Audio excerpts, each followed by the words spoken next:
So welcome everyone to the another talk of the Maestría en Derecho Internacional Económico. Just enjoying venture venture with the WCP chairs of Latin America, the WTO chairs program.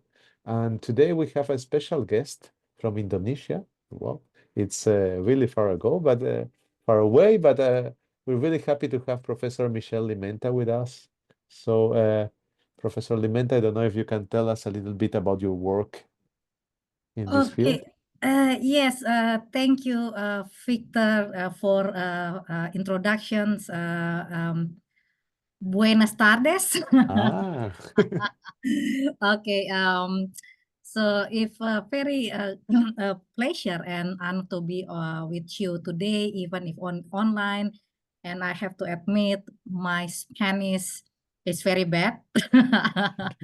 So I only understand very few words. Hola, hola. gracias, ¿cómo estás?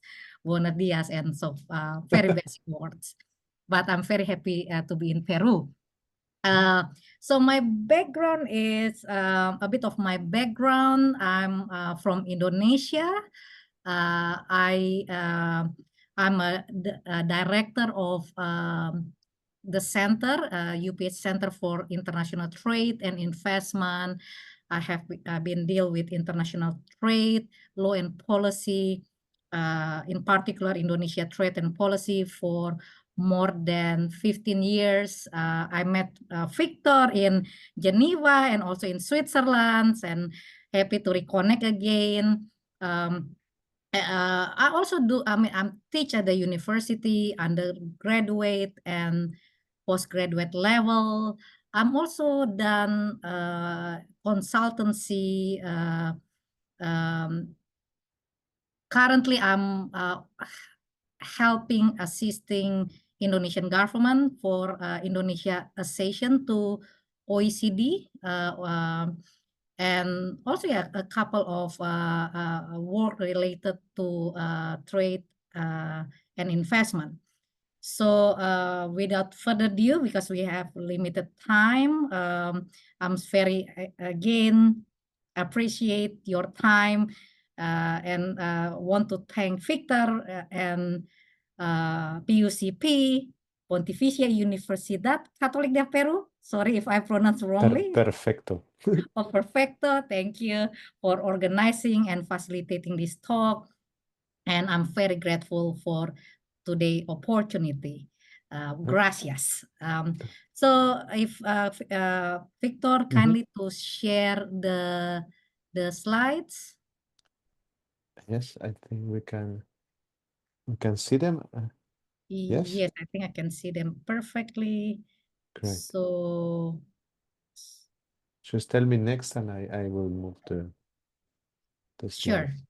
So yeah. So this today presentation is I will talk about local content requirements or LCRs in international trade within the framework of multilateral trading system or the WTO, the World Trade Organization. So it is not an easy topic, but it's very important one. So local content requirements are rules that many countries use, and they can significantly affect trade and investment. So they're very important. In this presentation, in this short time, I will explain briefly how these LCRs, local content, work and how they fit and don't fit within international trade law, especially under the World Trade Organization rules. Next slide, please.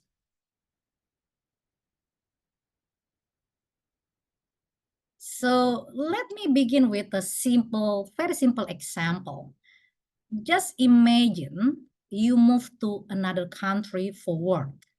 You have all the right skills and you meet every requirement. But the law says companies must hire local people first.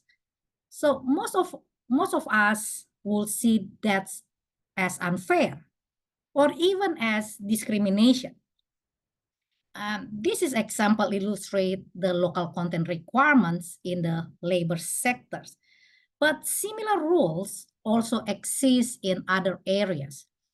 Many local content measures are imposed on renewable energy products, for example, which they are used to fight climate change. So in short, in summary, much discrimination in trade is actually based on origin. That's why we have this principle non-discrimination in the WTO. And this discrimination based on origin, such as LCR, is the focus of today's presentation. And one of the objectives of the multilateral trading system, as we know, is to eliminate such origin-based discrimination, or in other words, to promote trade without discrimination. Next slide, please. So let's now talk briefly about what local content requirements are. Well, basically, there is no definite definition of LCRs. But in general, they can be understood as policy instruments aiming at supporting or promoting the use of local goods, services, and labors by requiring companies or government agencies to prioritize them, these local products, services, and labors as an input. Next slide, please. And basically, local content requirements are part of what we call it localization policies. And many of these localization policies have been existed for years. We can see example, governments promote or introduce programs or initiative like made in specific country or buy local. And these are to encourage people to choose local products. I mean, and this is okay actually, but sometimes when these policies are used way too much to protect local industry, they can become barriers to trade. And this policy, when it is used way too much, it can make it harder for foreign competitors or foreign companies to compete fairly or equally. Since the global financial crisis in 2008, the localization policies have become more and more common. And the fastest growing of them, among them, is local content requirements. And today we are seeing more and more countries use LCRs in different sectors, especially in mining, energy, technology, and manufacturing. Next slide, please. So this is the LCR debates. There are pros and cons. The supporters of local content believe that LCRs promote development, helping country to grow. LCR increase local production, creates jobs, protects small or new industry. But on the other hand, critics have different view. They argue that LCRs limit the sources of input, and this can raise production costs, which then lead to higher prices for consumers. People like you and me, we are the consumers. And in the end, this can make economy less efficient.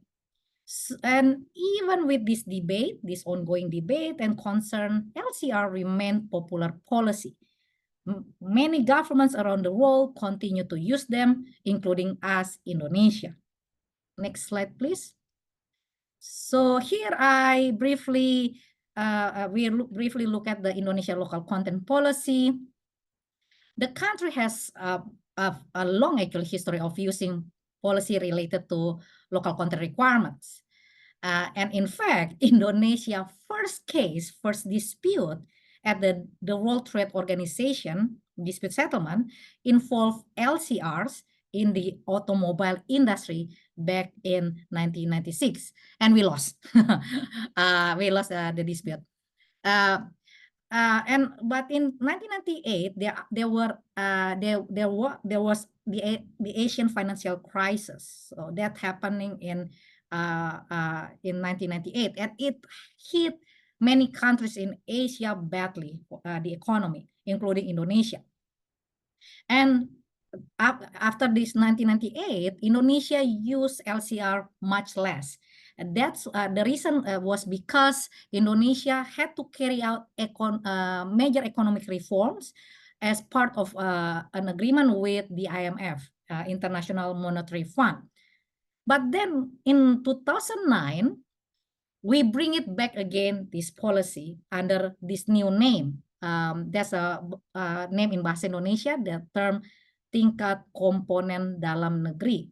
So that's in Bahasa Indonesia, our language, tingkat level, komponen dalam negeri, domestic or local. So local component level, or the abbreviation, we always abbreviate things, is called TKDN, tingkat komponen dalam negeri. So that's our the name of the LCR policy in Indonesia. And since then, since it's brought back, this policy has been applied in several important or strategic sectors such as energy, electricity, telecommunications, and pharmaceuticals. I give example in the renewable energy sectors, a regulation by our Ministry of Energy and Mineral Resources states that when choosing a developer to build a power plant and to sell electricity produced from that power plant, the Indonesia state-owned electricity company, which monopolizes all the electricity, must give priority to developers who meet the required local content value. So that's in renewable energy sector. Next slide, please. So here, just a very brief of WTO rules on LCRs. Under WTO rulebook, local content requirements, or LCR, are generally prohibited. They are not allowed. I mean, especially when the policy, the rules, the LCR, treat important products less favorably than the local or domestic products. Why is that? Because one of the most important principles in the WTO agreement is the principle of non-discrimination. So I refer to the terms before. Trade should happen without discrimination. And this is a binding principle or binding rule that all WTO members must follow. But again, there's rules, there's always exceptions. There's an exception to this, this principle that is government procurement. So government procurement exempted from this non-discrimination principle. So, so in some cases, government are allowed to give preference to local products when they are buying goods or services. But again, this is there are criteria that have to or condition that should or are must to be met in order to be eligible for this exemption. So so that's the criteria 1, 2, 3. In short, first there must be a connection or a clear link between that law or requirements and the Government Act of Procurement. Second, the procurement must be done by a government agency. And third, the product must be bought for government use or government purpose, not for resale and not for use in making goods which be sold commercially, so not commercially resell. So these criteria have to be met in order to be eligible for that exemption. Next slide, please. So here I provide the next slide is about WTO dispute concerning LCR. So even though the local content requirements are popular policy tool, the number of cases brought to the WTO dispute settlement with regarding LCRs are low. They are considered low. So far, only 11 disputes involving LCRs have been filed at the WTO. And interestingly, about 1/3 of them from that 11, 1/3 of them are related to renewable energy sector. And these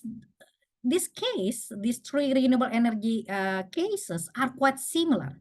In each case, the government, for example, that government of Ontario of Canada, in Canada, or the Indian government, they sign long-term agreements with companies that develop or generate solar panel. Under these agreements, the government promised to buy the green electricity at attractive prices. However, to qualify for the support or incentive, the companies had to meet a local content requirement.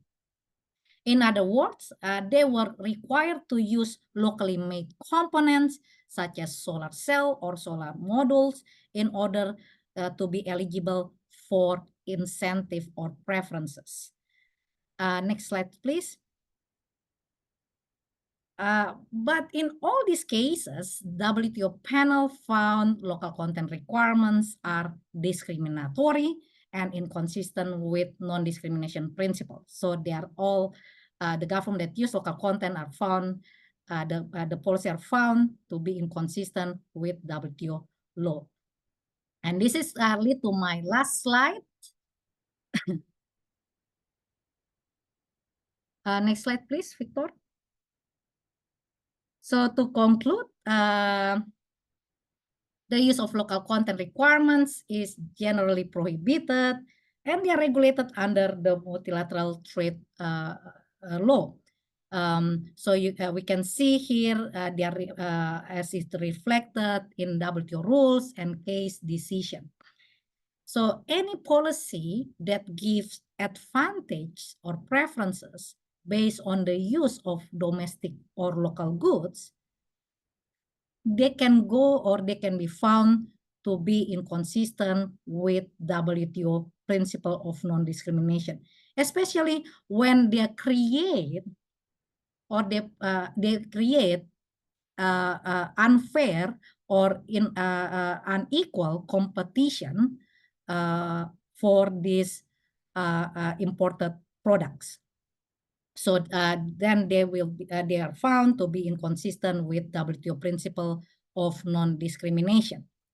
But that said, local content requirements can also fall under government procurement that meet that criteria. So LCR that fall under government procurement and meet those criteria, they can be allowed. But they can be exempted from the principle of non-discrimination. So why does the WTO take this approach? Why LCR or are generally not allowed? Because that policy can distort trade. They create unfair competition. They create unfair advantage or disadvantage simply based on where a product comes from, simply based on origin. So this is origin-based discrimination. So considering both these legal and economic impacts of LCRs, well, in my view, government must be very careful when designing and applying these policies. It's also important to look at or look for alternative ways to support local industry. So industry policy should not rely on or too heavily rely on LCRs. So next slide, please. So I won't go into too much detail today. So I also want to have or to hear some thoughts from you.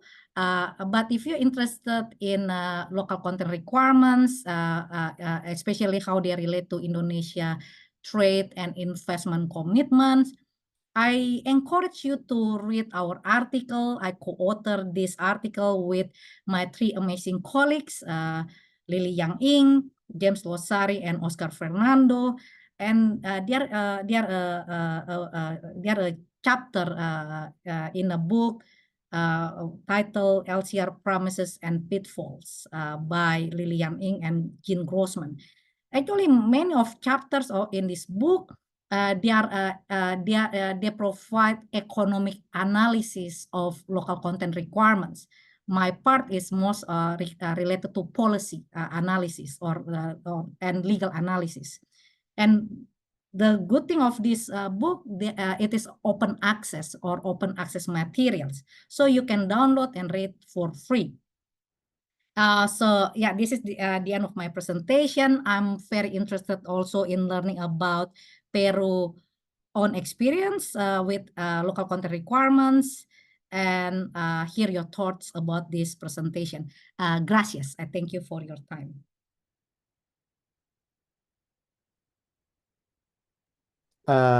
Thank you. Thank you. Muchas gracias, Professor Alimenta. It was it was really eye-opening and really keep wondering I have some questions in mind, but I don't know. We have also 2 persons in the room. If they're happy to make questions, they can maybe tell us and we can discuss with them.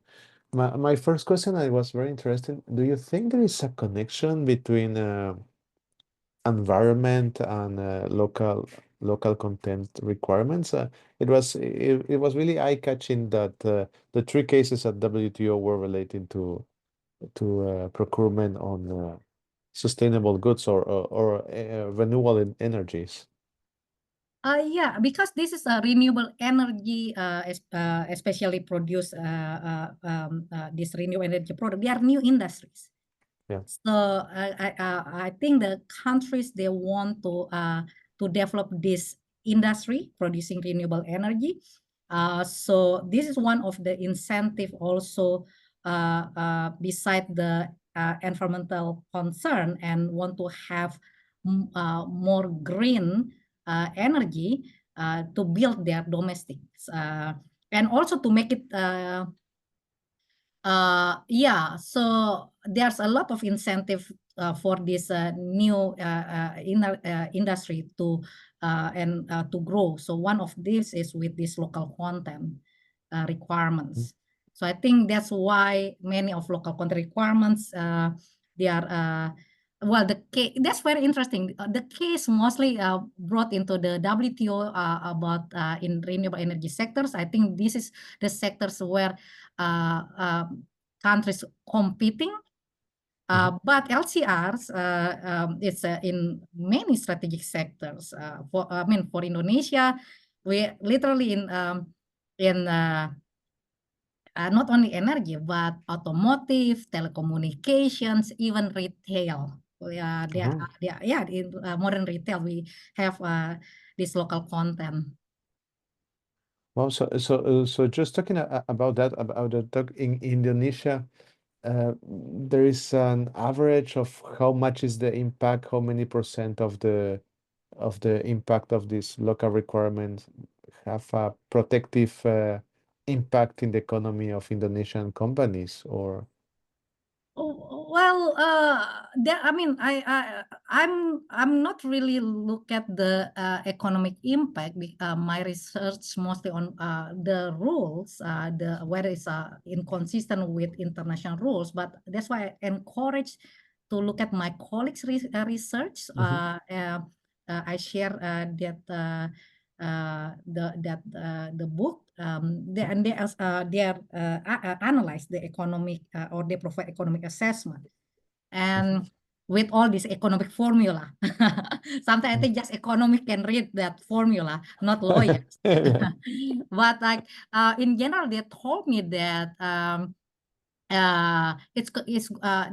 although there are positive sides, but more negative sides that will discourage trade and investment. So that's why they also encourage to look at alternative policy, not only LCR, because LCR, although there are some part that good, but many discourage investment and making the product more expensive, and probably only certain the advantage they offer by LCR as policy tools limited. That's what they are finding and they provide this economic rationale why LCR bring or discourage investment. So that's in the book with all this economic formula. I think, Victor, you can read it. Yeah, I think I will try, but You can read those formula. yeah, it is a joke among Peruvians that Peruvian lawyers just decide to study law because we were really bad at mathematics. So, but I will try. I will try. Yeah, I like mathematics, but because my brother already go into science, I just like, okay, maybe I go into the other side. I think the case in Latin America, in some Latin American countries, I think I cannot generalize, but maybe one concern related to local requirements will be that there will be maybe connected with corruption. So there will be maybe this in Latin American states, like the state will make a local requirement just to give the bid or allocate some contracts to local companies. Is there kind of concerns in Asia or in Indonesia? Yeah, I mean, although my research not go further into that, but yeah, I read several articles actually where this, for example, the tender or the well, companies want a tender based on the local content, but actually they manipulate the calculation, something like that. Or is given, although it said that, oh, this based on local content, they're given, but apparently they also not meet the local content, or they kind of manipulate the way they meet the local content requirements, something like that. I read, I mean, there are some articles about that, which lead to our anti-corruption commission to investigate. There were articles. Yeah, I remember. But I didn't go into that because I look at more on international obligation under WTO agreement, how these LCRs under the international trade framework. Right. But yeah, you're right. There were some concern about corruption as well. Just maybe to conclude, because we know that you have another meetings. Is there a possibility, or you find any place or any situation where a local content requirement policy could really work or could benefit, or in a special situation, or just as an exception in a really grave case or dangerous case, when you could advise that use a local policy that includes RCRs? Well, for me, I always understand origin-based discrimination is not a good policy. I mean, especially like it's again depend who you stand for. I stand for consumers, like I'm the consumer, and for me, the limited source, like you will have product that less efficient product. It means more expensive, but also the quality not meeting the standard, or less quality, because you limit the source of input. And for me, at the end of this value chain as a consumers, I have very limited option, and it's create actually for me inefficiency.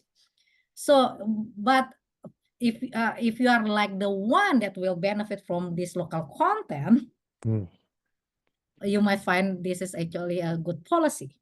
So for me, it's depend on where you stand, where you stand on.